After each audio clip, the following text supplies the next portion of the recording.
Good afternoon, guys, and welcome to today's video. So what I'm going to be talking about and working on is the Aeroforce Interceptor gauge. This is a dual gauge. Let me show you real quick. And I have mine mounted up right here on the car. And unfortunately, I'm going to go and flip the car the on position real quick. It has decided to crap out on me. However, I contacted Aeroforce. They have awesome customer support. They said to send it out. They're going to get it fixed and then they'll send it back to me, which is awesome. So I got to pay for shipping, and if anything's terribly wrong, potentially up to $100. Pretty much all it does, quick overview. It has dual displays when it's working. Right now it's out, and it hooks into the OBD2 port right down there. And what that lets you monitor is everything that the car sees, which is pretty legit. I like to use it to monitor IAT2 temperatures. This way I can find out for sure how hot it's getting. It's very useful at the track. And then I've also got a wideband hooked up below the car. I need to get a bung actually installed in the tailpipe, because right now it's just zip tied up there. It's not actually working, but when it is working, it'll also display on the Aeroforce. So those are the two functions that I want to use it for.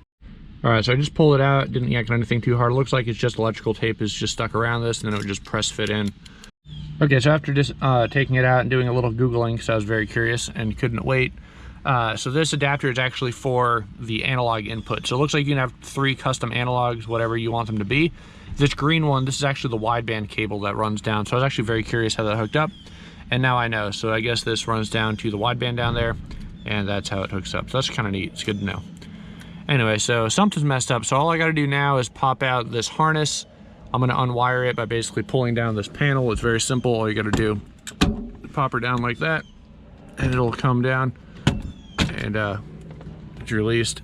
And then I just got to follow the cable back there, and eventually it's going to make its way there. So we're going to go ahead and unwire this thing, and then we'll be good to go. All right, so that's that. We're going to go ahead and get this thing sent off. I did just plug it in to make sure it wasn't just a loose connector, and it's definitely the gauge is messed up somehow. So go ahead and send it off, and let you know what happens when we get it back. Welcome back. So it's been about 2 weeks now. The car is up on jack stands right now. There's been a few changes. For you, I guess you already know that because I put this other video up prior. Anyway, we're going to continue the gauge video, and got the gauge back right here. Good old Aeroforce, and pretty much this is a $250 gauge. I was mistaken when I spoke earlier, and I got it rebuilt, and apparently the actual display had gone bad. They charged me about 40 bucks to put a new one in and send it back, which is not too shabby. I also got my exhaust pipe back, which I'll show you in a minute after we get this in, and we're going to throw that on, and that has the wideband in it. Hopefully we'll be able to see what the wideband readings are. So let's go ahead and get at it, get this thing installed, and then we'll go ahead and continue on and get the rest of the car together, back off, and go for a little test drive. Also, we're going to see how this thing sounds catless, so I'm actually pretty excited. Let's get going. Gauge is back in, as you can see, and the way, it's wild, but the way they have this thing in here, I kid you not, when I pull it out, these are how these are held in. So I'm going to just wrap electrical tape around it and press fit it in pretty much.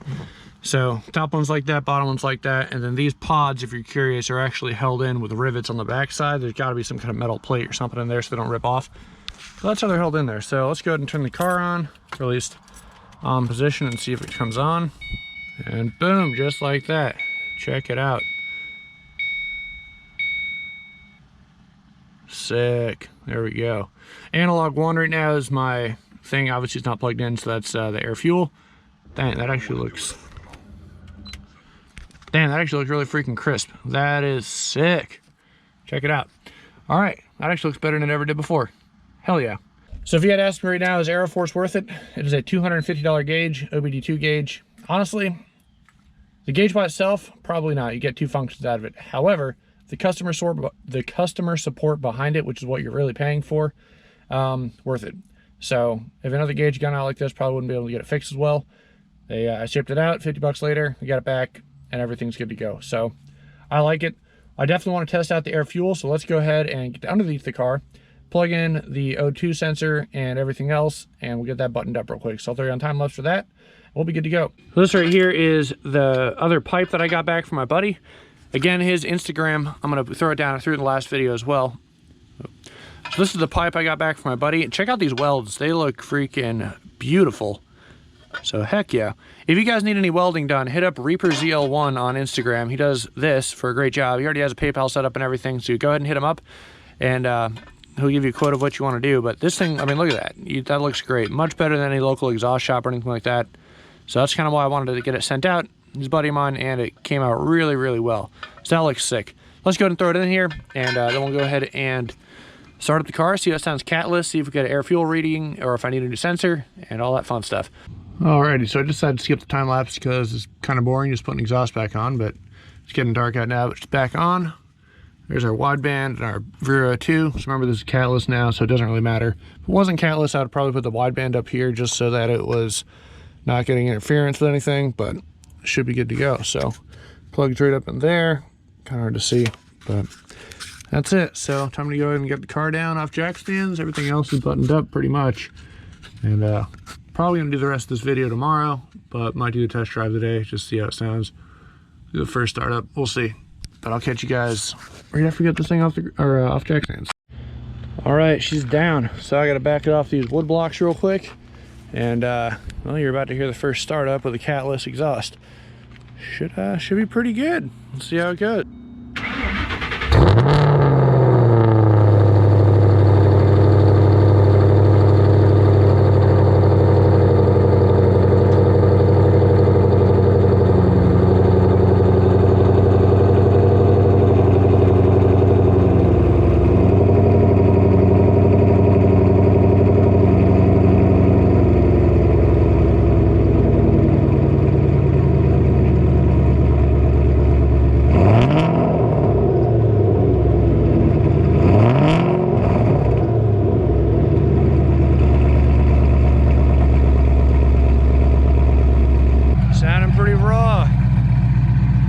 Too much louder than it was before though, which is probably a good thing. Yeah.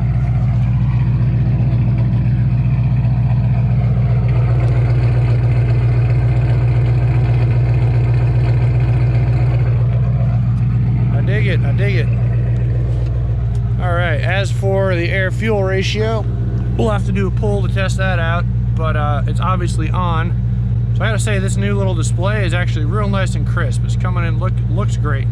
Looks like a $250 gauge should look. So that's awesome, but wideband's on the bottom. You can see it jumping around a little bit there. So, sweet. I gotta look into what the heck I'm supposed to be reading off that based on like what the actual wideband's supposed to be. So I don't really know. I think 11 is where you wanna be at, 12, I don't know. Obviously under watt, when it's just idling like this, it's gonna be rich, so it is what it is. You can definitely smell the fuel though, so that's nice. Yep, there we have it, guys.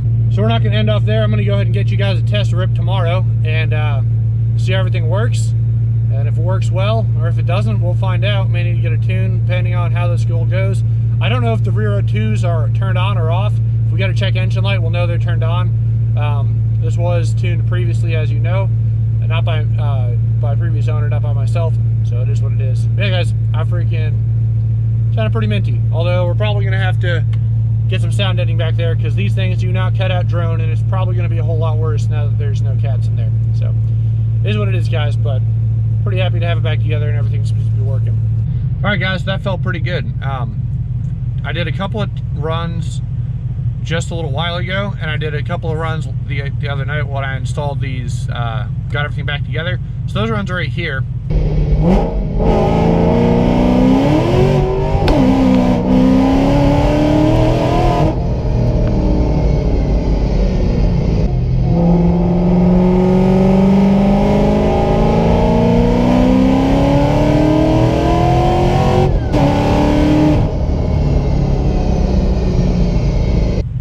First one got a little bit squirrely. The second one, I was in third and just kind of let it eat. And it was pushing out just around a 10.9 to 1 air fuel ratio, which is richer than it should be.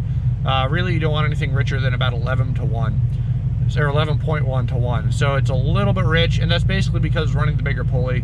And at wide open throttle, that's where it's commanding its timing, its fuel, and it's expecting a little more boost. So I also did a couple more runs just now, which I just got back from, so I'll go ahead and play those real quick. But basically, we're just, I want to show my buddy the car. He hasn't had a chance to ride in it yet, and just kind of wanted to enjoy himself. I had the drag pack on this one, so it felt a little bit weird and squirrely.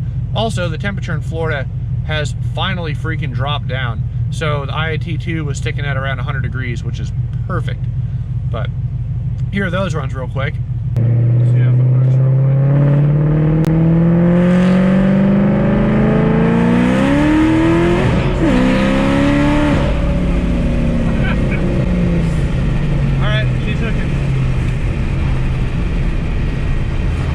first I was like, this isn't that bad, and then Alright, let's try that again.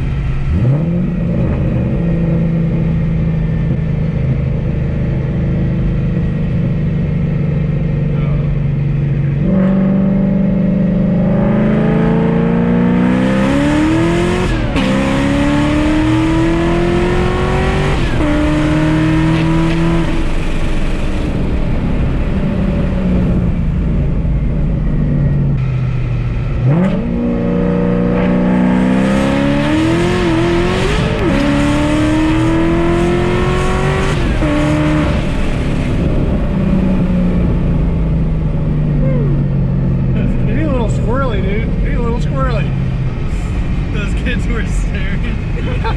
Just launched it right past them. They were already looking at the car. What the fuck?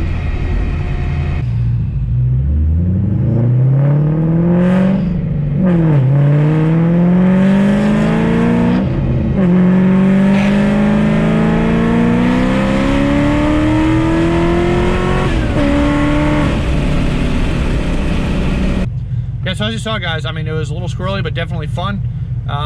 Not squirrely, but just the drag pack doing drag pack things, kind of walking back and forth. I felt it more on this one. I honestly think, well, duh, but the ITs being down a little bit is making a little more power, which is sweet. I cannot wait to get to the drag strip. I tried to go last night. It is Saturday, by the way.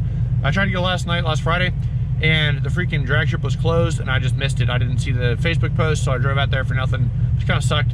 But I'm in cars in drag mode now, so whoop-de-doo. Anyway, guys, thanks for watching. I hope you enjoyed the video. Oh, I forgot to say, so my counter to it being a little bit rich, I think what I'm gonna do, in all honesty, it's sitting at about 700 or 696, 700 to the wheels. I did pick up some Torco octane booster. I have all this, I have the injector, I have the fuel. I think I'm gonna go to the next pulley size down after I run this next quarter mile time. Now that the weather's cooler, I wanna see what I can do on this setup, and then, or hopefully get to the quarter track. Once that's done, we'll go ahead and drop it down to the next pulley and see how it does. So I'll see you guys in the next video. Enjoy and take it easy. Thanks for watching.